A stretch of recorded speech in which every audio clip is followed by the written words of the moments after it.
ಗಾಂಧೀಜಿ ಜಪಿಸೋ ಮಂದಿ ಗಾಂಧಿ ಆದರ್ಶ ಪಾಲಿಸಲ್ಲ. ಅಬಕಾರಿ ಇಲಾಖೆಯಲ್ಲಿ ಮಂತ್ಲಿ ಮನಿ ಫಿಕ್ಸ್. ಕಾಂಗ್ರೆಸ್ ವಿರುದ್ಧ ಅಶೋಕ್ ವಾಗ್ದಾಳಿ.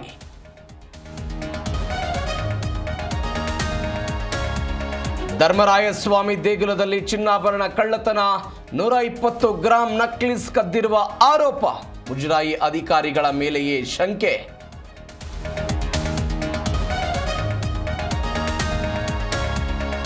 ಗುತ್ತಿಗೆದಾರರ ಸಂಘದ ವಿರುದ್ಧವೇ ಆಡಿಯೋ ಬಾಂಬ್ ಹೊರಬಿತ್ತು. ಸ್ಫೋಟಕ ವಿಡಿಯೋ ಆಡಿಯೋ.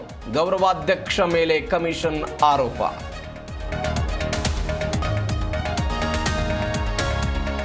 ಕೆಂಪೇಗೌಡ ಏರ್ಪೋರ್ಟ್ನಲ್ಲಿ ಭದ್ರತಾ ಲೋಪ. ರನ್ವೇಗೆ ನುಗ್ಗಿದ ಬೀದಿ ನಾಯಿಗಳು. ಸಿಬ್ಬಂದಿ ಅಲರ್ಟ್, ತಪ್ಪಿದ ಭಾರೀ ಅನಾಹುತ.